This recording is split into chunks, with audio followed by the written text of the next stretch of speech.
Friends, Doc South with you, and I know I'm at the kitchen sink, Sandy's work table. Often, she does a lot of work restoring antiques she finds at garage sales, flea markets, and the like, and gets them spiffed up a little bit, cleaned, and then she sells them at an indoor flea market out near Slatington, Pennsylvania.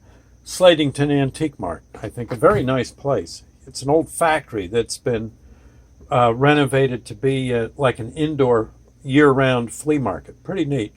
Slatington Antique Center. You can out in Slatington, Pennsylvania. But look at this stuff she finds. Now this I guess must have been an old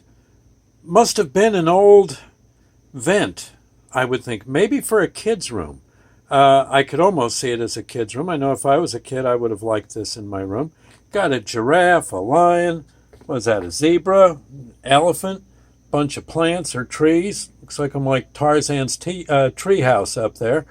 This evidently bolted into something, and it almost has to be for kids.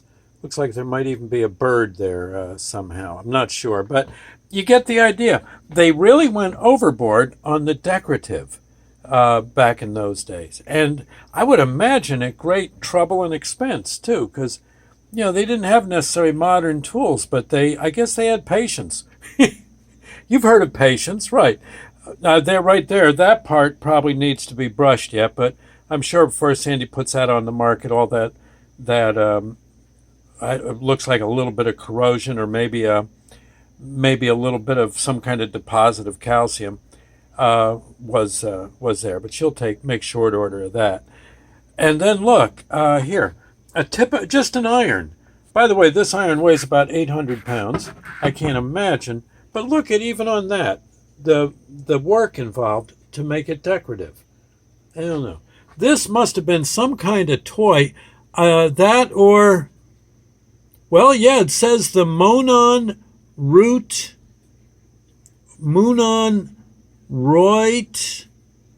TOI or TOY maybe. I can I get close in on that? I don't know. I have no idea. There you go. Monon Root ROUTE, and then that's TO, and it looks like I. So I don't know. This was something. Maybe this held a door open. I imagine that could have been a door stop. Or maybe a kid played with it.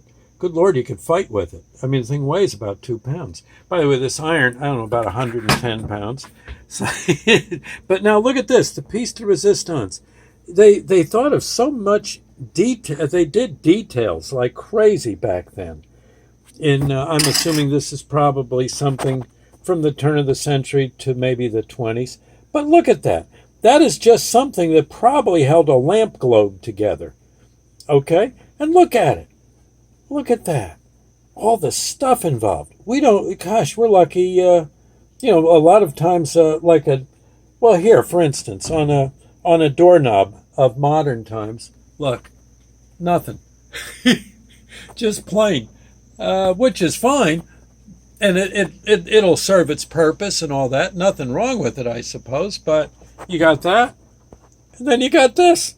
Holy moly. Really, really cool stuff. Anyway, I just thought I'd say a little tribute to the people from the old days. They knew their stuff. And, good Lord's Prayer moment, I think. Our Father who art in heaven, in memory of these folks. Our Father who art in heaven, hallowed be thy name. Thy kingdom come, thy will be done on earth as it is in heaven. Give us this day our daily bread, and forgive us our trespasses, as we forgive those who trespass against us. Lead us not into temptation, but deliver us from evil. For thine is the kingdom, the power, the glory forever. So be it. Gosh, look at that. There's even like a little monkey on the back of the lion. I think that's a monkey. It's sort of hard to tell. Almost looks like a basset hound. Well, anyway, ain't this something? I don't know. Sometimes I gotta say, Granny was cool. Okay, we'll catch you later. Bye now, friends, and God bless. Bye.